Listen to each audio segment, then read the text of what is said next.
2025년 시험 대비 화물운송종사 자격시험 기출문제 해설 강의 6회를 시작하도록 하겠습니다. 이 과목 교통 및 화물자동차 운수사업 관련 법규입니다.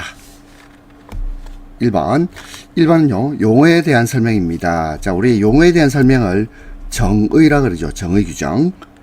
1번 보겠습니다. 자동차의 고속 운행에만 사용하기 위하여 지정된 도로. 자, 요는요 용어의 설명은 이 설명 속에 용어가 나와 있어요. 한번 볼까요? 자동차의 고속 운행에만 사용하기 위하여 지정된 도로. 뭐겠습니까? 고속도로죠. 따라서 자동차 전용도로 틀렸습니다. 고속도로입니다. 2번 보행자가 도로를 횡단할 수 있도록 안전표지로 표시한 도로의 부분. 뭐겠습니까? 횡단보도입니다. 그렇죠? 횡단보도. 보도 틀렸죠? 횡단보도가 되겠습니다. 3번 도로를 횡단하는 보행자나 차마의 안전을 위하여. 자, 안전. 자, 이걸 횡단에 동그라미 치면 안 되겠죠? 안전을 위하여 안전표지나 이와 비슷한 인공구조물로 표시한 도로의 부분. 자, 도로의 부분. 이게 뭐겠습니까? 지대입니다. 지대. 안전지대. 따라서 횡단보도 틀렸습니다. 안전지대. 4번 차 또는 노면 전차가 그 바퀴를 일시적으로 완전 정지시키는 것.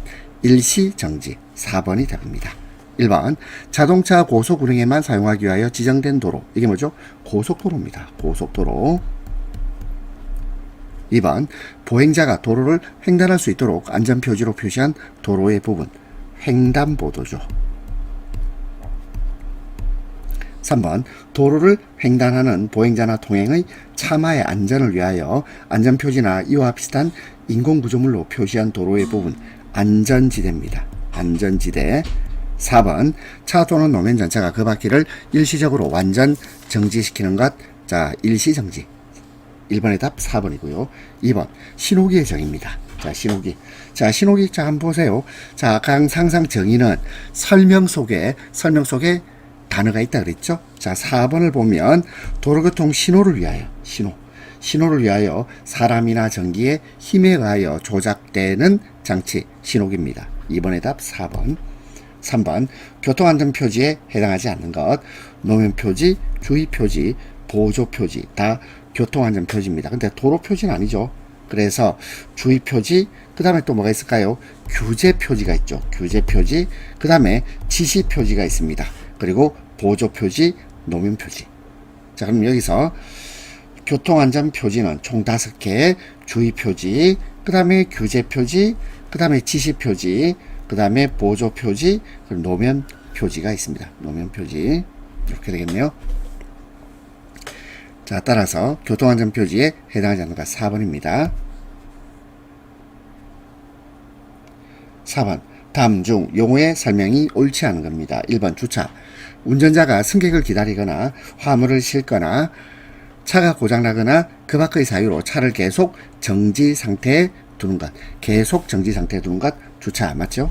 2번 차의 운전자가 앞서가는 다른 차의 옆을 지나서 그 차의 앞으로 나가는 것. 앞지르기입니다. 앞으로 나간다. 앞지르기. 맞습니다. 3번 운전자가 차에서 떠나서 즉시가 아니고 5분을 초과하지 아니하고 그 차를 운전할 수 없는 상태에 두는 것. 자, 이것이 정차입니다. 정차는 운전자가 차에서 떠나서 즉시가 아니고 5분을 초과하지 아니하고 차를 운전할 수 없는 상태로 정지시키는 것을 말하죠. 4번 틀렸고 4번 서행은 운전자가 차 또는 노면 전차를 즉시 정지시킬 수 있는 정도의 느린 속도로 진행하는 것. 느린 속도로 진행하는 것을 서행이라고 합니다. 5번 다음 설명 중 옳지 않은 겁니다. 1번 횡단보도가 설치되어 있지 아니한 도로에서는 가장 짧은 거리로 횡단해야 된다. 맞죠? 2번 사회적으로 중요한 행사에 따른 시가 행진인 경우에는 도로 중앙을 통행할 수 있죠. 3번 보행자는 신호 또는 지시에 따라 차의 바로 앞이나 뒤로 횡단할 수 있죠. 횡단할 수 있습니다. 신호 또는 지시에 따라서는 차의 바로 앞이나 뒤로 횡단할 수 있답니다.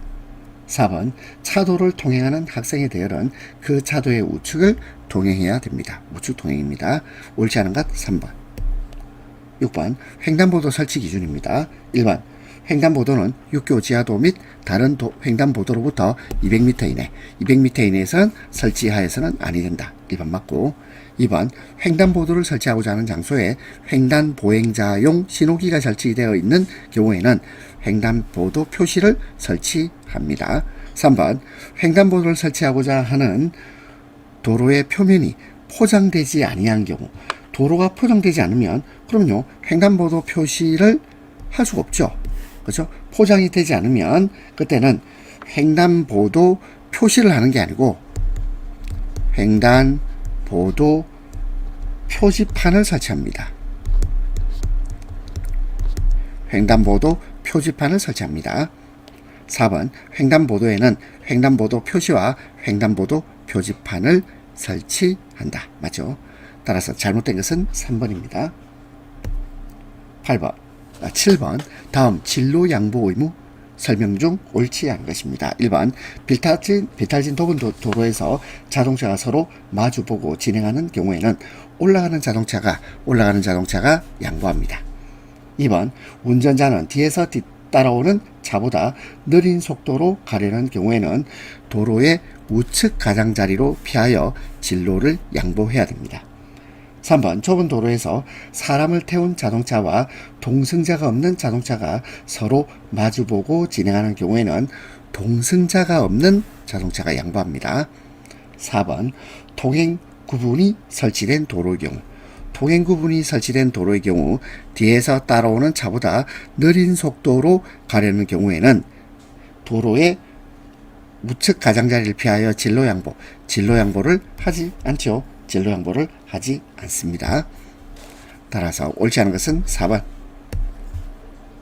9번 다음 중 서행하지 않아도 되는 장소입니다. 1번 비탈길의 고갯마루 부근 서행해야 됩니다. 그리고 교통정리하고 있는 교차로 이거는 서행하지 않아도 되죠.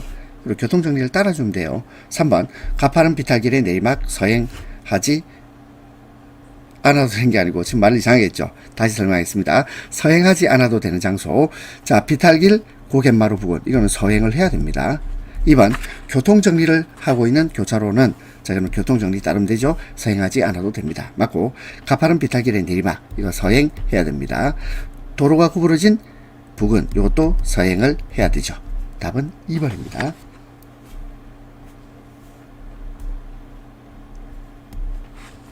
9번 중부고속도로입니다. 1.5톤을 초과하는 화물자동차 1.5톤을 초과하는 화물자동차는 최고 속도가 90km/h입니다. 90km/h. 답은 3번. 10번 다음 중 도로 중앙이나 좌측 부분을 통행할 수 있는 경우가 아닌 겁니다. 그러면 도로 중앙이나 좌측 부분을 통행하는 경우는 어떤 경우일까요? 이때는요 우측 부분을 통행할 수 없는 경우, 그리고 우측 부분의 폭이 6m가 되지 아니하는 도로, 그리고 도로가 일방 통행인 경우죠. 자, 그러면 1번 보겠습니다. 도로 중앙 좌측 부분으로 통행할 수 있는 경우가 아닌 것인데요. 일단 도로 중앙 좌측 부분으로 통행할 수 있는 경우는 도로 파손, 도로공사나 그 밖의 장애 등으로 도로의 우측 부분을 통행할 수 없는 경우, 그때는 중앙이나 좌측 부분을 통행할 수 있어야죠. 그 다음에 두 번째, 도로가 일방통행일 때 중앙이나 좌측 부분을 통행할 수 있습니다. 그리고 도로의 우측 부분의 폭이 6m가 되지 아니하는 도로에서 다른 차를 앞지르고자 하는 경우, 이때도 자 중앙이나 좌측 부분을 통행할 수 있습니다. 그리고 4번 폭이 그 차마 통행에 충분하지 아니한 경우는 이게 도로의 좌측이 아니고 우측이라고 해야 되겠죠. 우측 부분의 폭이 그 차마 통행에 충분하지 아니한 경우, 이건 우측 부분입니다. 우측 부분 통행할 수 없는 경우, 우측 부분 폭이 6m가 되지 않은 도로에서 다른 차를 앞지르고자 하는 경우, 도로의 우측 부분 폭이 그 차마 통행에 충분하지 아니한 경우, 그리고 도로가 일방 통행으로 된 경우는 도로 중앙이나 좌측 부분을 통행할 수 있습니다. 따라서 틀린 것은 4번. 11번 일반 도로에서 속도로 오른 것입니다. 1번 편도 1차로 최저 속도는 제한이 없다. 맞죠? 최저 속도는 제한이 없습니다. 2번 편도 1차로에서 최고 속도는 매시 60km 이내입니다. 3번 편도 2차로 이상의 최저속도, 최저속도는 제한이 없죠. 제한이 없다. 최저속도는 제한이 없습니다. 4번 편도 2차로 최고 속도, 이때는 80km 이내입니다. 90이 아니고 80. 그래서 편도 1차로, 1차로의 최고 속도는 매시 60km, 편도 2차로 이상, 2차로 이상에서 최고 속도는 80km 이내, 그리고 최저 속도에는 제한이 없다. 12번 정차 및 주차 금지에 관하여 틀린 것입니다. 1번 건널목의 가장자리 횡단보도로부터 10m 이내, 10m 이내 장소에는 정차 주차 할 수 없습니다. 2번 안전지대가 설치된 도로에서는 그 안전지대 사방으로부터 각각 10m 이내 장소에서는 정차 주차 할 수 없죠. 3번 차도와 보도에 걸쳐 설치된 주차장법에 의한 노상 주차장. 자, 이거는 이렇게 생각하지 말고 주차장이에요. 주차장. 주차장은 정차 주차할 수 있다죠. 없다가 아니고 있답니다. 주차장에는 정차 주차할 수 있습니다. 따라서 틀린 것 3번. 4번 교차로 가장자리 또는 도로의 모퉁이로부터 5m 이내 장소는 정차 주차할 수 없다. 답은 3번. 13번 다음 중 앞지르기가 가능한 곳입니다. 1번 일방통행인 도로. 일방통행은요 앞지르기가 가능하죠. 그런데 비탈길의 고갯마루 구간 앞지르기 안됩니다. 교차로 터널나 다리 위 앞지르기 안되죠. 그리고 가파른 비탈길의 내리막도 앞지르기 안됩니다. 14번 주차 위반자의 이동 보관 공고 매각 또는 폐차 등에 소요된 비용은 누가 부담하죠? 차의 사용자입니다. 답 3번. 15번 다음 중 불법 부착 장치의 기준. 불법 부착 장치의 기준이 잘못된 것입니다. 속도 측정기기 탐지용 장치. 속도 기기 측정기기 탐지용 장치. 이거는요 불법 부착 장치가 아니에요. 따라서 1번 바로 답이네요. 그리고 교통단속용 장비의 기능을 방해하는 장치 불법 부착 장치입니다. 따라서 속도 측정기기 탐지용 장치는 불법 부착 장치가 아닙니다. 2번 자동차 및 자동차 부품의 성능과 기준에 관한 규칙에서 정하지 아니한 것으로서 안전운전에 현저히 장애가 될 정도의 장치 불법 부착 장치입니다. 3번 긴급 자동차가 아닌 차에 부착된 경광등, 사이렌 또는 비상등 불법 부착 장치입니다. 4번 경찰관사에서 사용하는 무전기와 동일한 주파수의 무전기 불법 부착 장치죠. 답은 1번입니다. 16번 이상기후 시의 운행 속도를 최고 속도의 100분의 50으로 줄여야 하는 경우가 아닌 것입니다. 1번 눈이 20mm 이상, 눈이 20mm 이상 쌓인 경우에는 100분의 50으로 줄여야 됩니다. 2번 폭우, 폭설, 안개 등으로 가시거리가 100m 이내, 가시거리 100m 이내 100분의 50으로 줄여야 됩니다. 3번 노면이 얼어붙은 경우, 자 이때도 최고 속도의 100분의 50으로 줄여야 되는데 4번 비가 왔어요. 비가 내려서 노면이 젖어 있는 경우, 이때는 최고 속도의 100분의 20을 줄인 속도로 운행해야 됩니다. 답은 4번.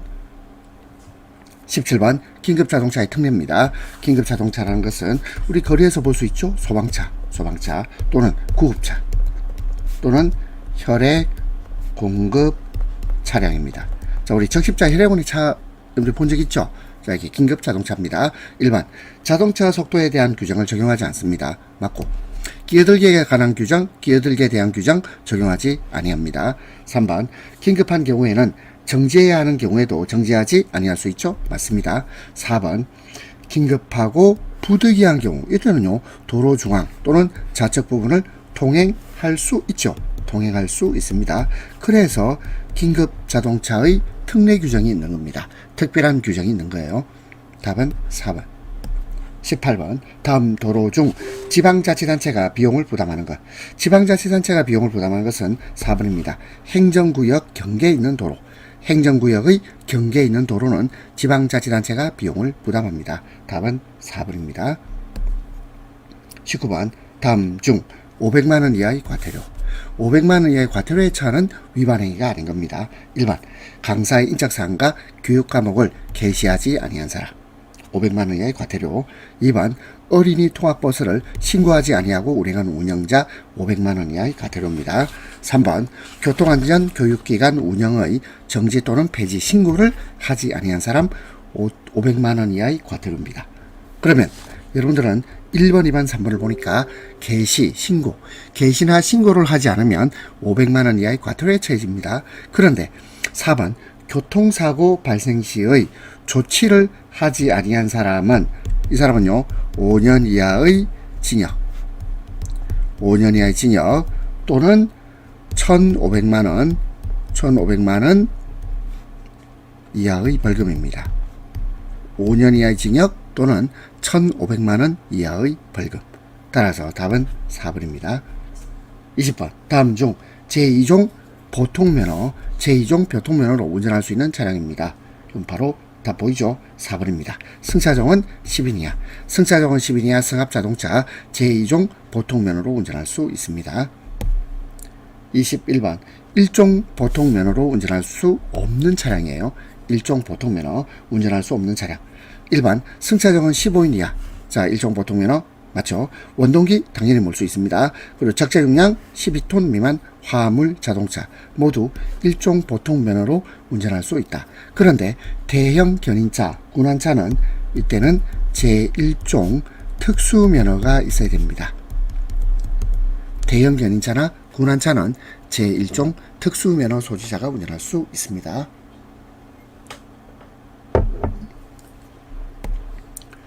22번 1년간 누산 점수, 자 누적된 점수예요. 몇 점 이상이면 면허를 취소해야 되죠. 121점 이상이죠. 답은 2번입니다.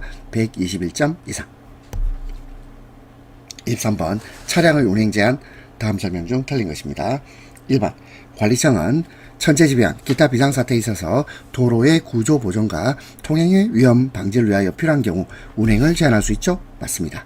2번 관리청은 운행 제한에 대한 위반 여부를 확인하기 위하여 차량의 운전자에 대하여 적재량의 측정 및 관계서류 제출을 요구할 수 있습니다.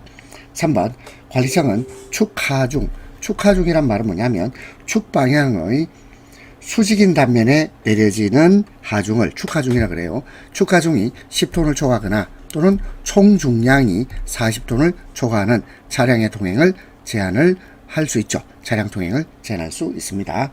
4번 관리청은 운행의 허가를 함에 있어서 운행 방법에 대해서는 조건을 붙일 수 없다가 아니고 붙일 수 있답니다. 답은 4번.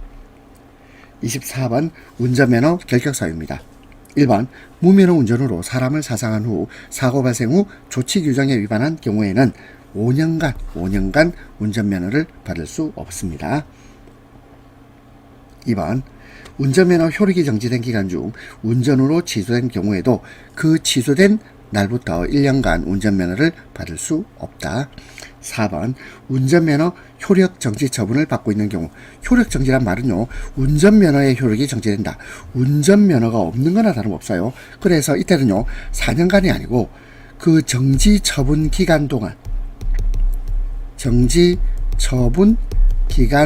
동안에는 운전면허를 받을 수 없습니다. 4번 음주운전으로 2회 이상 교통사고를 일으킨 경우에는 운전면허가 취소된 날부터 3년간 운전면허를 받을 수 없죠. 답은 3번입니다.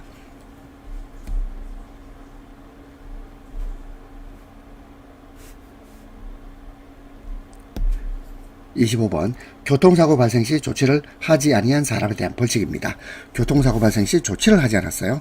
자, 조치를 하지 않은 사람 일단 이 사람은요 아까 했죠. 5년 이하의 징역 1,500만 원의 벌금 5년 이하의 징역 1,500만 원의 벌금에 처합니다. 답은 4번.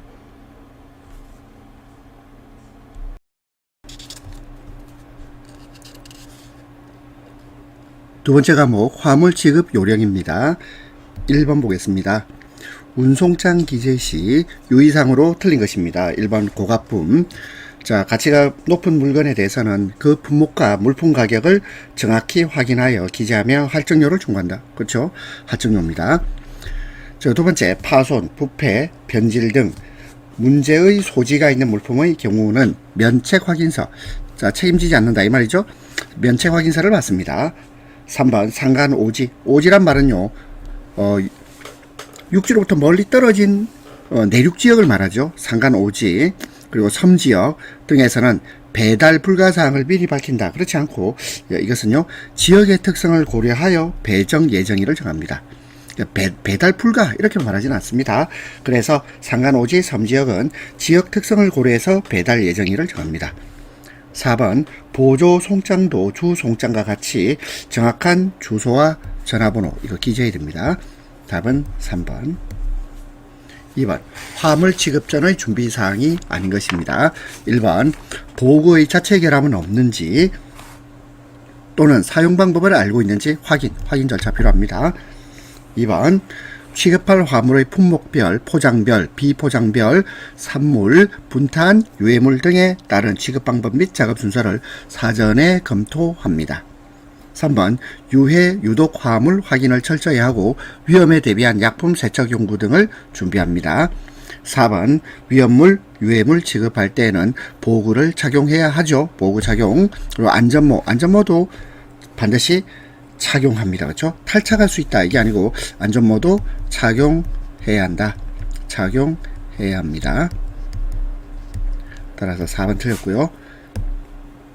3번 화물 자동차 화물 적재용으로 옳지 않은 것입니다. 1번 안전기준을 넘는 화물을 수송 시는 화물의 끝에 빨간 헝겊의 표지를 부착합니다. 2번 다수 화물이 도착하였을 때는 미도착 수량이 있는지 확인한다. 3번 중량 화물, 자 무거운 물건이죠. 중량 화물은 적재한 별도 공간에 위치하도록 한다. 그렇지 않고요.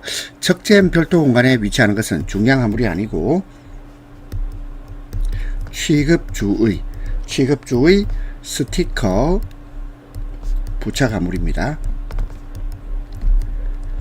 취급주의 스티커 부착 화물은 적재한 별도 공간에 위치하도록 합니다. 4번 긴급을 요하는 화물, 부패성 식품 등은 우선적으로 배송될 수 있도록 쉽게 끊을 수 있게 적재하지요. 답은 3번입니다. 4번 특별 품목에 대한 포장 유의사항으로 틀린 것입니다. 1번 병제품의 경우 가능한 플라스틱 병으로 대체하거나 깨지지 않겠죠. 그리고 병이 움직이지 않도록 포장재를 보강하여 낱개로 포장한 뒤 박스로 포장하여 지파합니다. 자, 지파란 말은 물건을 한 곳으로 모은다 이 말이죠. 지파합니다. 2번 휴대폰 및 노트북 등 고가품의 경우 내용물이 파악되지 않도록 별도의 박스로 이중포장한다. 3번 손잡이가 있는 박스 물품의 경우는 손잡이를 앞으로 접어 사각이 되도록 한 다음 테이프로 포장합니다. 4번 가방류, 보자기류 등의 경우 풀어서 내용물을 확인할 수 있는 물품들은 개봉한 채로, 이게 틀렸죠? 개봉한 채로가 아니고 개봉이 되지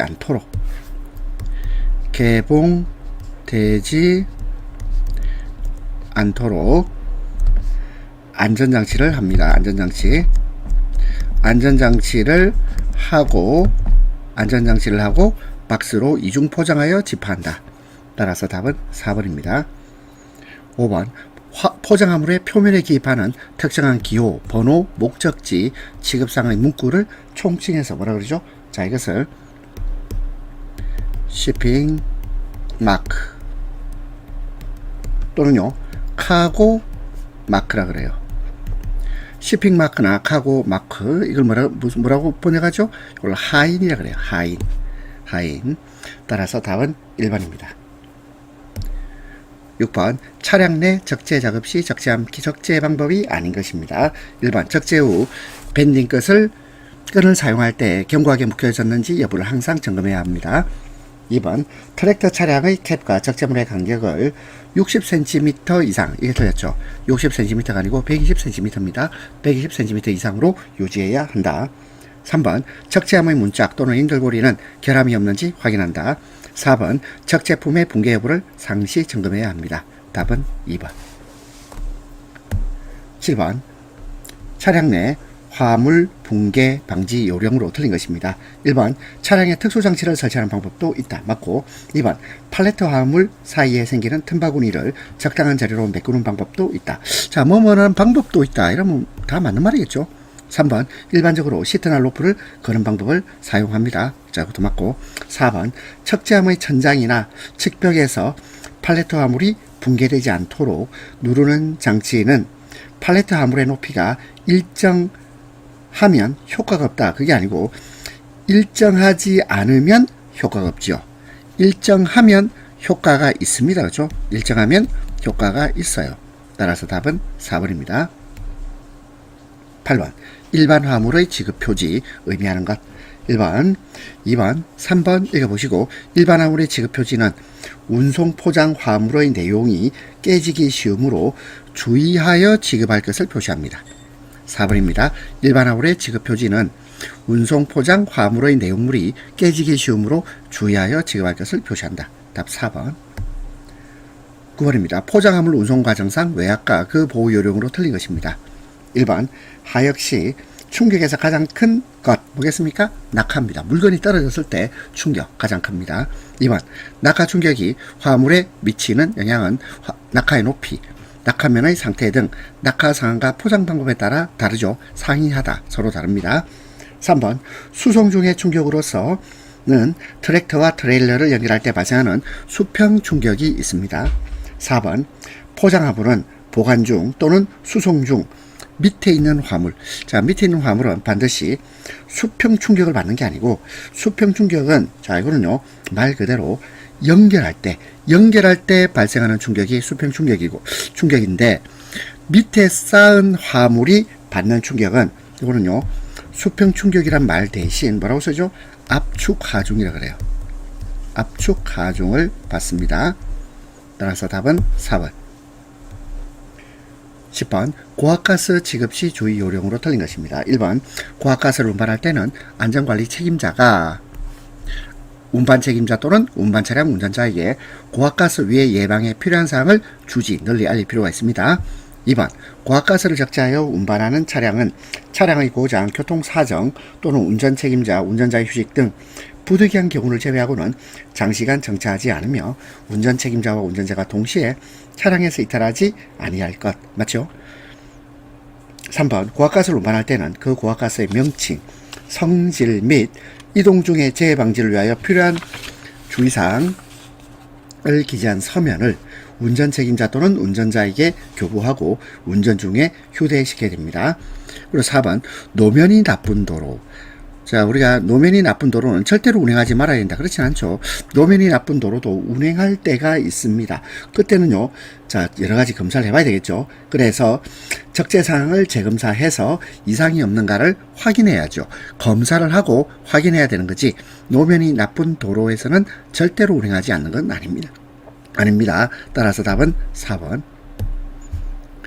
11번 운전자 화물 인수 요령 틀린 것입니다. 1번 거래처 및 집화 지점에서 반품 요청이 들어왔을 때 반품 요청일 이길, 자 이길은 다음 날입니다. 다음 날로부터 빠른 시일 내에 처리한다. 맞고. 2번 항공을 이용한 운송 시 항공료가 착불일 때, 이때는요 합계란에 항공료 착불이라고 기재하는 게 아니죠. 어떻게 됩니까? 기타란, 합계란이 아니고 기타란입니다. 기타란에 항공료 착불이라고 기재합니다. 그리고 합계란은요 비워둬요. 공란으로 비워둡니다. 3번 인수집화 예약은 반드시 접수대장에 기재합니다. 누락되는 일이 없도록 한다. 4번 신용업체의 대량 화물 집화할 때 수량 착오가 발생하지 않도록 최대한 주의하여 운송장 및 보조송장을 부착하고 반드시 박스 수량과 운송장에 기재된 수량을 확인합니다. 답 2번. 12번 차량의 안전운행을 위하여 고속도로 순찰대와 협조하여 차량 호송을 실시토록 하는 기준으로 틀린 것입니다.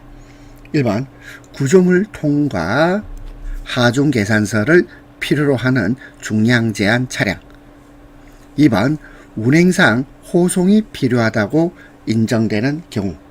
3번 주행속도 50km/h 미만인 차량. 자, 1번, 2번, 3번 다 맞고요. 4번 적재물을 포함하여 차폭 5m가 아니고 3.6m, 차폭 3.6m 또는 길이가 20m, 30m 아닙니다. 20m, 차폭 3.6m 또는 길이 20m를 초과하는 차량, 고속도로 순찰대와 협조하여 차량 호송을 실시토록 하는 기준입니다. 틀린 것은 4번. 13번 화물 사고의 유형별 대책으로 틀린 것입니다. 1번 분실사고. 분실사고는 집하할 때 화물 수량 및 운송장 부착 여부 확인 등 분실 원인 제거. 자, 대책이죠. 2번 오손사고입니다. 상습적으로 오손이 발생하는, 오손이 뭡니까? 오염되고 손상된다 이 말이죠. 오염 손상이 발생하는 화물은 안전박사의 적재, 위험으로부터 격리. 맞죠? 3번 내용물 부족 사고입니다. 내용물 부족 사고가 수령인이 없을 때 임의 장소에 두고 간 후 미확인 사고, 이건 아니죠. 내용물 사고는요, 자, 이거는 포장을 개선하는 게 필요하겠죠. 그리고 내용물을 상세하게 합니다. 자, 따라서 이 부분이 틀렸고, 자, 내용물 부족 사고는 어떻게 하라고요? 포장 개선, 포장을 개선한다. 또는 내용물을 상세하게 확인합니다. 내용물 상세하게. 이런 게 필요하겠죠.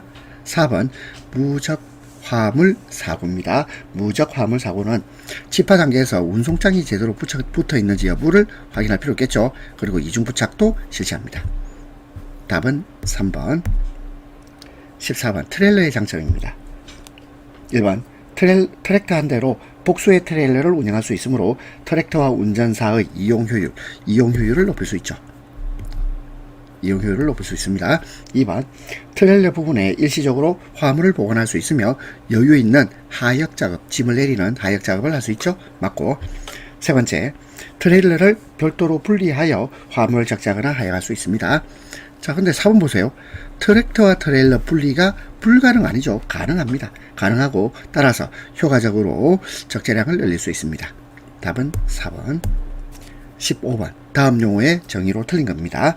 1번 팔레트는 화물을 일정 단위로 합쳐서 올려놓은 깔개, 팔레트입니다. 2번 에이프런은 선박이 접안하는 부두 암벽에 접한 야드 부분에 일정한 폭을 가지고 암벽과 평행되게 뻗어 있는 하역 작업을 위한 공간, 에이프런입니다. 2번도 맞고. 3번 공 컨테이너 및 풀 컨테이너의 보관과 인수도 작업. 인수도란 말은 이거는요, 그리고 인도를 하거나 인도를 받는, 이것을 인수도랍니다. 인수도 작업이 행해지는 구획된 장소. 자, 이것을 마샤링 야드라 그러지 않고 컨테이너 야드라 합니다. 컨테이너 야드입니다. 3번 틀렸네요. 4번 선석. 자, 석이 자리 석자거든요. 선박 한 척분의 접안 계류 수역을 선석이라 그래요. 15번의 답은 3번입니다.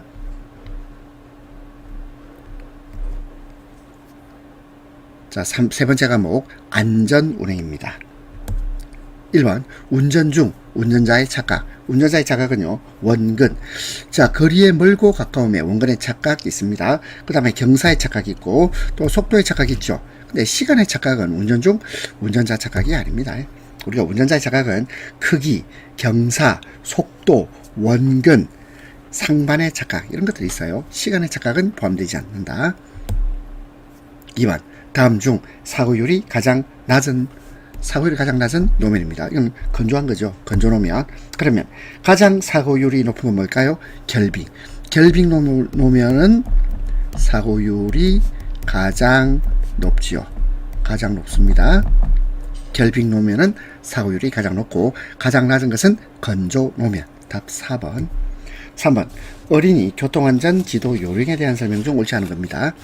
1번 교통량이 빈번한 도로나 건널목 등 위험한 곳에서 혼자 놀게 해서는 안 되죠. 1번 맞고, 이거 상식으로 접근하면 되겠습니다. 2번 어린이가 유치원이나 학교에 갈 때는 시간 여유가 있게 보내며 잃어버린 물건이 없도록 준비해둡니다. 3번 횡단 방법이 몸에 뵐 때까지 되풀이하여 지도하고 모범을 보여야 되고. 4번 어린이와 함께 갈 때 어린이는 차도 쪽 아닙니다. 보호자가 차도 쪽이죠. 어린이는 길 가장자리 쪽입니다. 길 안쪽이죠. 자, 이거 자리를 바꿔야 되겠네요. 어린이는 길 안쪽, 길 가장자리 안쪽, 그리고 보호자는 차도 쪽이 되겠습니다.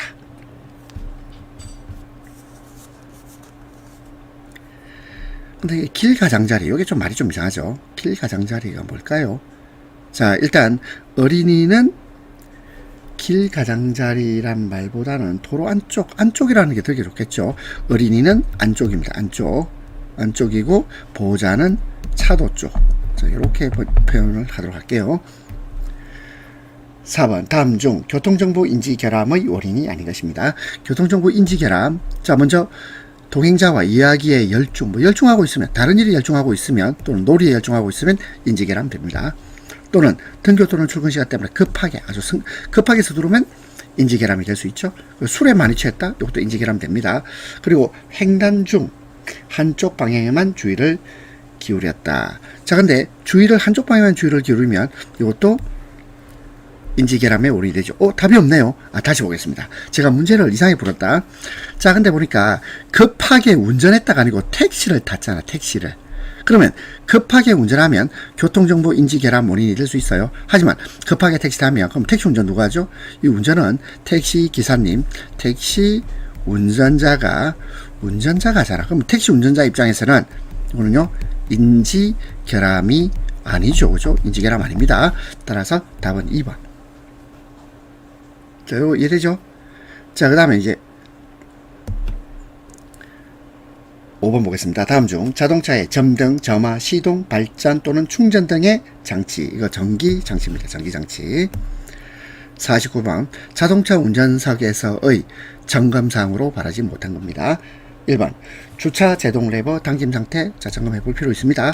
속도계 등 각종 계기판 점검해 보죠. 클러치와 브레이크 점검해 봅니다. 근데 4번에 배터리 전해액의 양가 비중. 요거는요, 운전석에서 점검할 수 있는 사항이 아닙니다. 요거는 엔진룸의 점검 사항입니다. 답은 4번. 7번 수막 현상의 예방 대책입니다. 수막 현상 예방 대책. 첫 번째, 배수 효과가 좋은 타이어를 사용하면 되겠습니다. 그리고 마모된 타이어를 사용하지 않습니다. 그러니까 타이어에 문제가 있을 수 있고요. 그 다음에 세 번째, 공기압은 조금 낮게가 아니고 높게입니다. 공기압을 높게 하면 수막 현상을 대비할 수 있죠. 3번 틀렸고, 4번 고속으로 주행하지 않습니다. 수막 현상의 예방 대책이 된다. 8번 커브 지점 주로 발생하는 사고 유형입니다. 커브 지점에서는요, 자, 이건 서로 간에 정면 충돌 사고가 많이 일어나죠. 답 3번입니다. 왜냐하면 커브 지점에서 왼쪽으로 회전하는 차량이 커브 지점의 중앙선을 침범해요. 그러니까 결국 커브 지점에서는 중앙선 침범으로 인한 서로 충돌, 그렇죠? 정면 충돌 사고가 일어날 가능성이 높습니다. 따라서 답은 3번. 9번 교차로에서의 사고 발생 유형이 아닌 것입니다. 자, 우리 교차로에서 사고 발생 유형. 자, 사고는요, 일단 교차로 진입 전 이미 황색 신호임에도 무리하게 통과를 시도합니다. 2번 정지 신호임에도 불구하고 정지선을 지나서 교차로에 진입하거나 또 무리하게 통과를 시도하는 신호 무시. 3번 앞쪽 또는 옆쪽 상황에 소홀히 했어요. 진행 신호로 바뀌는 순간 급출발. 그리고 4번 신호등이 없는 경우. 신호등이 없다고 해서 사고 나는 건 아닙니다. 그리고 통행 우선순위에 따라서 통행하면 사고 발생이 생길 수가 거의 없겠죠. 답은 4번입니다.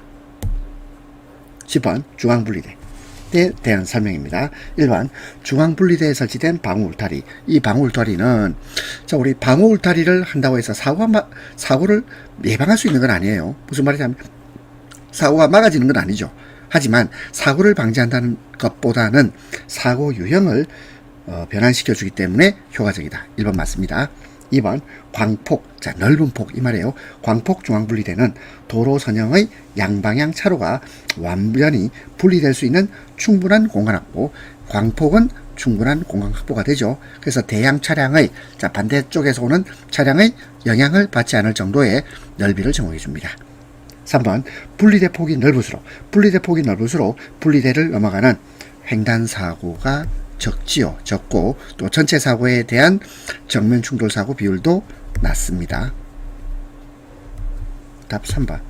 4번 중앙분리대의 종류에는 방호 울타리형, 연석형, 광폭 중앙분리대가 있어요. 답 3번. 11번 차로폭에 대한 설명 중 틀린 것입니다. 1번 시내 및 고속도로 등에서는 도로폭이 비교적 넓고 골목길이나 이면도로 등에서는 도로폭이 비교적 좁다. 1번 맞죠? 그리고 2번 도로폭은 대개 3m에서 3.5m를 기준으로 해요. 3m에서 3.5m 맞습니다. 3번 교량 위 터널 내에서는 부득이한 경우 1.5가 아니고 2.75m, 2.75m로 할 수 있어요. 4번 어느 도로의 차선과 차선 사이 최단거리 차로폭입니다. 따라서 틀린 것은 3번. 12번 커브길에 대한 설명으로 틀린 것입니다. 1번 곡선 반경이 짧아질수록 곡선 반경이 짧아지면 급한 커브길이 돼요. 2번 곡선부의 곡선 반경이 길어질수록, 그럼 곡선 반경이 길어지면 완만한 커브길이 됩니다. 1번, 2번 다 맞죠?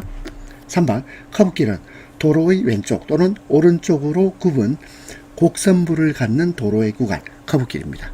3번 맞고, 4번 커브길은 직선도로보다 교통사고 위험이 적은 게 아니고 크죠. 답은 4번. 13번 철길 건널목에서의 안전운전 요령으로 옳지 않은 겁니다. 1번 건널목 통과 중 기어 변속하면 위험합니다.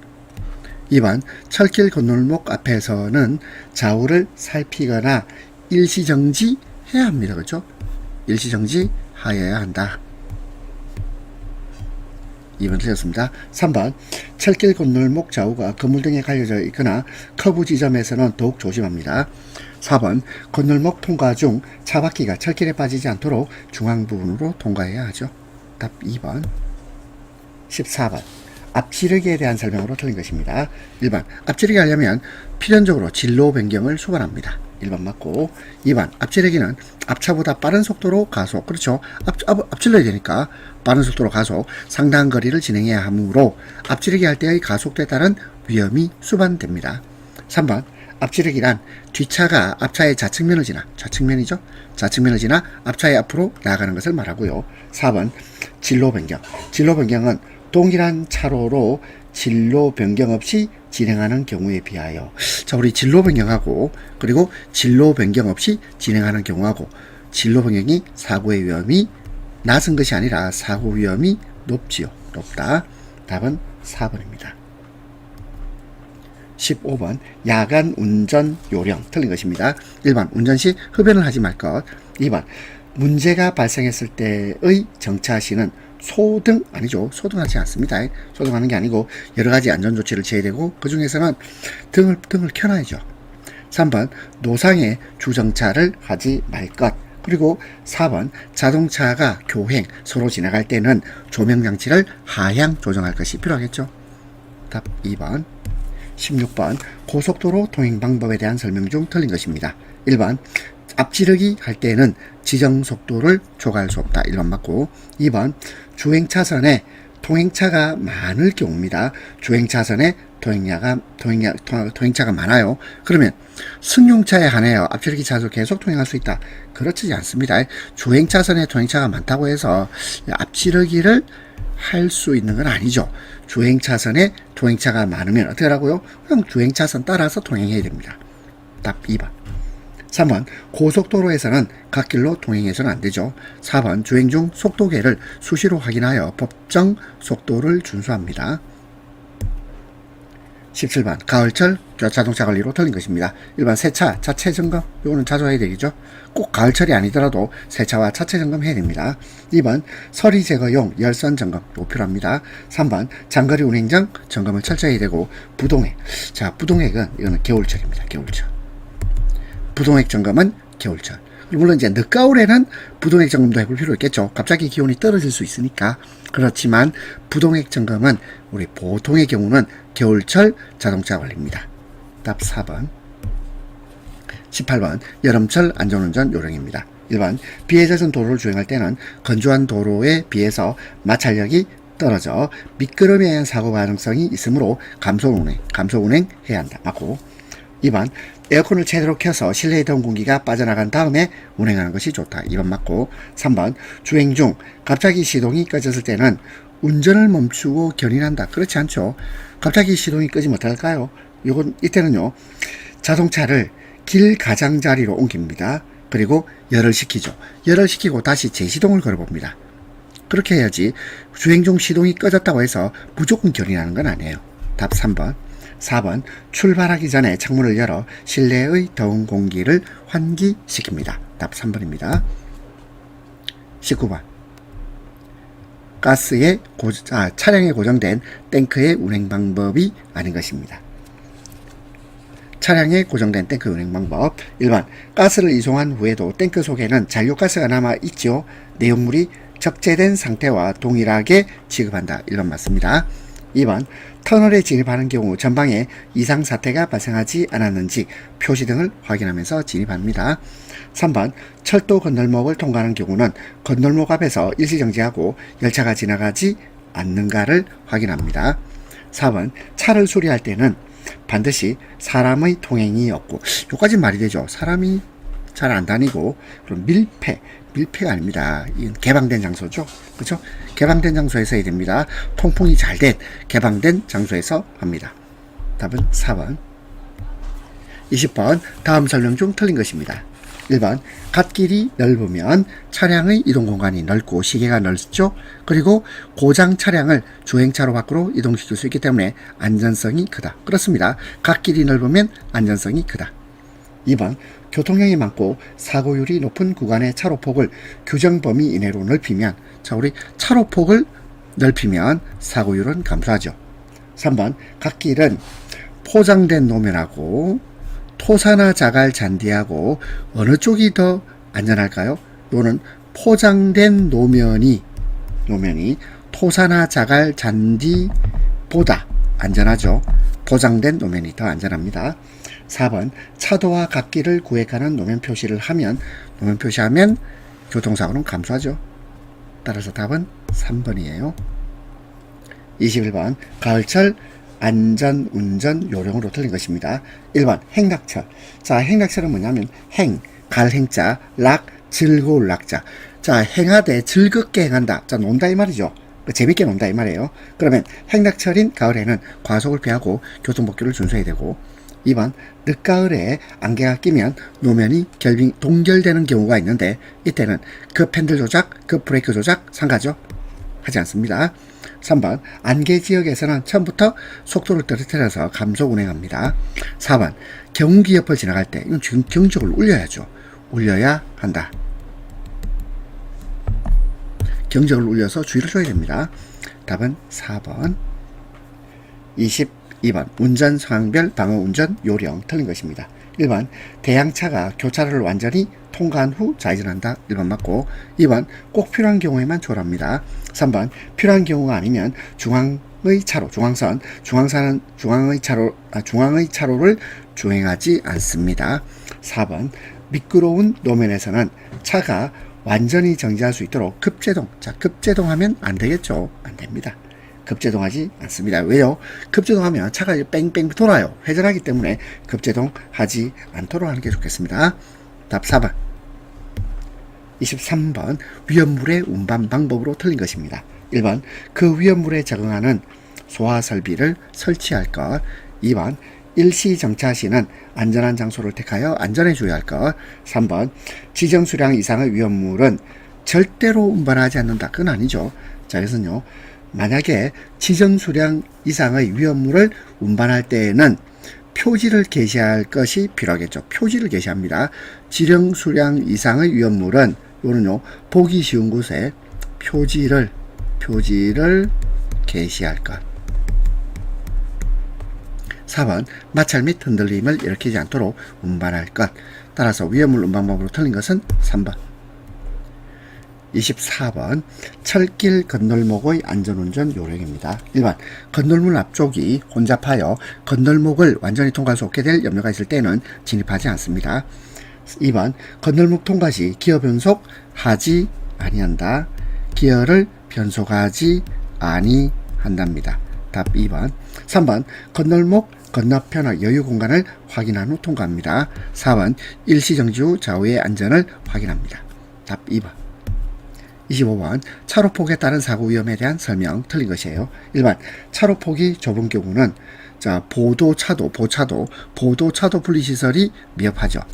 2번 차로폭이 넓은 경우 제한속도를 초과한 과속 사고의 위험이 있습니다. 3번 차로 폭이 넓은 경우 운전자가 느끼는 주관적 속도감이 실제 주행 속도보다 낮게 느껴지죠. 4번 차로 폭이 좁은 경우 사고의 위험성이 낮다가 아니고 높답니다. 답은 4번.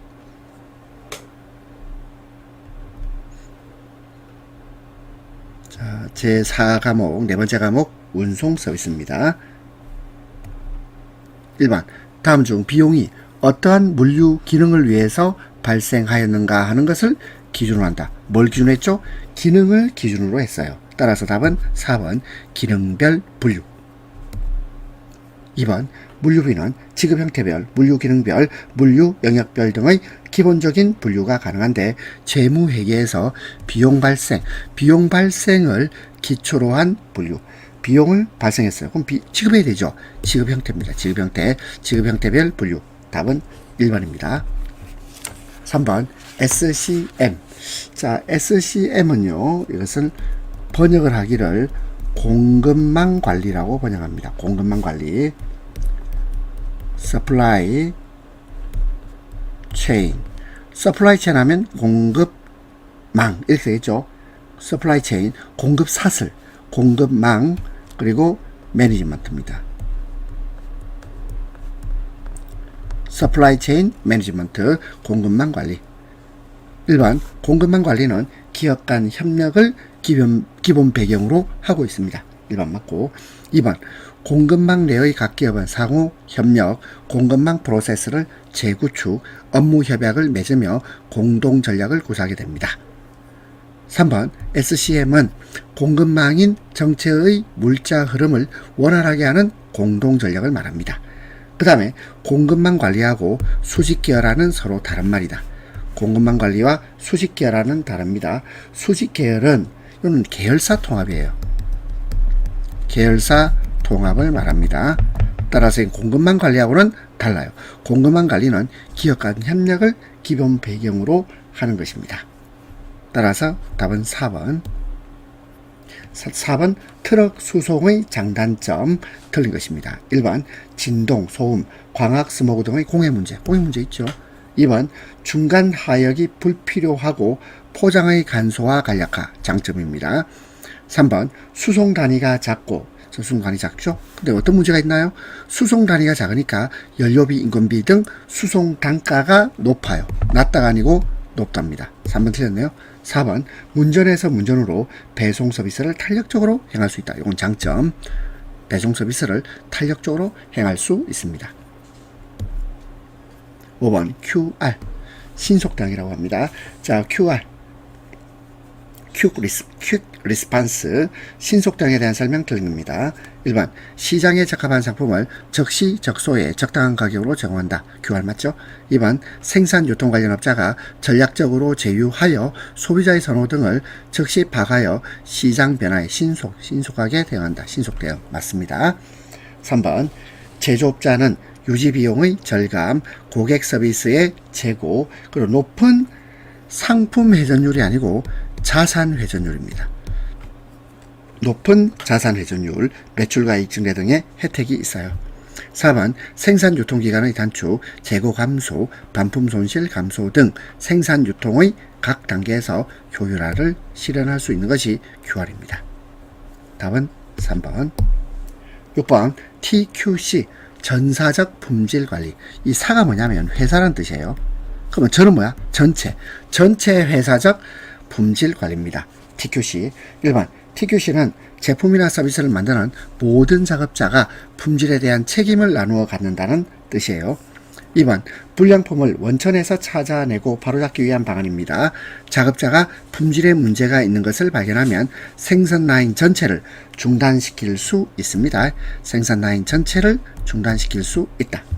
3번 물류 서비스의 품질 관리를 보다 효율적으로 하기 위해서는 물류 현상을 정량화하는 것이 중요하고 4번 물류 서비스 품질 관리 담당자 모두가 물류 서비스 품질의 실천자가 된다는 내용이 TQC입니다. 7번 택배 운송 서비스에서 고객 요구사항이 아닌 것입니다. 1번 박스화되지 않은 화물의 인수를 요구하는 경우 있을 것이고 2번 착불 요구하는 경우 있을 것이고 3번 냉동화물. 자, 얼어있는 화물이에요. 냉동화물의 오전 배달이 아니고 우선 배달이죠. 우선 배달. 답 3번. 4번 포장 불비로 화물 포장의 요구. 포장이 되었지 않았을 때 화물 포장을 해달라고 요구할 수 있겠죠. 따라서 답은 3번. 8번 주파수 공용통신 TRS 주파수 공용통신에 대한 설명으로 틀린 것입니다. 1번 기업은 화물 추적 기능, 화주 요구에 대한 신속 대응, 서류 처리의 축소, 정보의 실시간 처리 등의 이점을 가져오게 하는 게 TRS입니다. 2번 고장 차량에 대응한 차량 재배치나 지연 사유 분석에 있어서 문제가 있는 것이 아니고 이 분석이 가능해져요. 분석이 가능해진다. 따라서 2번 틀렸습니다. 3번 운송회사에서는 차량의 위치 추적을 통해 사전 회기 배차가 가능해지고요. 4번 이동 차량이나 선박 등 운송수단에 탑재하여 이동 간의 정보를 실시간, 리얼타임, 실시간으로 송수신할 수 있는 통신 서비스가 주파수 공용통신 TRS입니다. 9번 자가용 트럭 운송 서비스 특징으로 틀린 겁니다. 1번 자가용이다 보니까 수송 능력 한계가 있고 하지만 안정적인 공급이 가능합니다. 그리고 설비 투자가 필요하답니다. 필요 없다가 아니고 필요하다. 4번 높은 신뢰성이 확보되죠. 답 3번. 10번 화물에 이상이 있을 시 인계 요령이 아닌 것입니다. 1번 배달 완료 후 파손 기타 이상이 있다는 배상 요청 시 반드시 현장 확인해야죠. 2번 완전히 파손 변제 시에는 어디 갈까요? 사과입니다. 진심으로 사과, 회수, 변상. 3번 내품에 이상이 있을 시는 전할 곳과 절차를 알려주죠. 전할 곳과 절차를 알려줍니다. 그리고 4번 약간의 문제가 있어도 반드시 반품 변상 처리. 그렇지는 않습니다. 반드시는 아니에요. 문제가 있으면 어떡하죠? 약간의 문제는 잘 설명해서 이용하도록 하는 거죠. 반드시 반품 변상 처리는 아닙니다. 11번 택배 화물 배달 요령 아닌 것이에요. 1번 우선적으로 배달해야 할 고객의 위치를 표시합니다. 2번 배달표에 나타난 주소대로 배달할 것을 표시하고 3번 관내 상세 지도를 소지할 필요가 있습니다. 자, 자기가 관할하고 있는 그 지역 내에 상세 지도를 소지할 필요가 있답니다. 4번 순서에 입각하여 배달표를 정리합니다. 자, 답 3번. 12번 운송 합리화 방안 중 적기 운송, 운송비 부담의 완화에 대한 내용이 아닌 것입니다. 1번 공차 운행으로 발생하는 비효율을 줄이기 위해서 주도 면밀한 운송 계획을 수립한다. 자, 이것은 공차율의 최소화를 말합니다. 공차율의 최소화. 따라서 답 1번. 2번 적재율 향상을 위해서 제품의 규격화, 적재 품목의 혼재를 고려한다. 그렇습니다. 3번 공장과 물류 거점 간의 간선 운송이나 선적지까지 공장에서 직송하는 것이 효율적입니다. 4번 출하 물량 단위의 대응화와 표준화가 필요합니다. 13번 고객 부재 시의 요령으로 틀린 것입니다. 1번 대리인 인계가 되었을 때는 귀점 중 다시 전화로 확인, 귀점 후 재확인. 그렇습니다. 1번 맞고. 2번 대리인 인수 시는 전화로 사전에 인수자를 지정받도록 해야 합니다. 3번 밖으로 불러냈을 때는 반드시 죄송하다는 인사를 하고요. 4번 반드시 방문시간, 송화인, 화물명, 연락처 등을 기록하여 문 밖에 부착. 이게 틀렸죠. 문 밖에 부착이 아니고 문 안에 투입을 합니다. 문 안에 투입을 하는 거죠. 문 틈 사이로 살짝 끼우면 되잖아요. 답은 4번. 14번 기업 물류에 대한 설명 틀린 것입니다. 1번 기업 물류의 주 활동에는 대고객 서비스 수준, 수송, 재고관리, 주문 처리 등이 포함되죠. 1번 맞고. 2번 일반적으로 물류 활동의 범위는 물적 공급 과정과 물적 유통 과정, 이걸 우리가 일반적으로 물류 활동의 범위라고 합니다. 3번 기업에 있어서의 물류 관리는 소비자의 요구와 필요에 따라 효율적인 방법으로 재화 서비스를 공급하는 것이고요. 4번 물류 비용은 소비자에 대한 서비스 수준에 비례해서 증가합니다. 감소가 아니고 증가가 되겠습니다. 답 4번. 15번 제3자 물류 TPL. 자, TPL은 third 세 번째라는 뜻이고요. party 그리고 logistics third party logistics입니다. 제3자 물류 TPL. 그러면 TPL이 말하는 것은 이 기업이 물류 업무를 누구한테 위탁하는 거죠? 외부 전문업체입니다. 제3자. 기업이 제3자에게 물류를 위탁을 해요. 물류를 위탁합니다. 그럼 이 제3자가 뭐가 되는 거죠? 이것이 외부 전문업체입니다. 외부 전문업체에 맡기는 거예요. 우리가 아웃소싱 한다 이런 말 쓰잖아요. 그러면 뭘 맡기는데? 물류 활동을 맡기는 거예요. 물류를 위탁하는 겁니다. 그러면 1번 고객을 위한 배송 기능 있습니다. 근데 금융조달, 돈을 빌려주는 건 아니에요. 금융조달 기능은 아닙니다.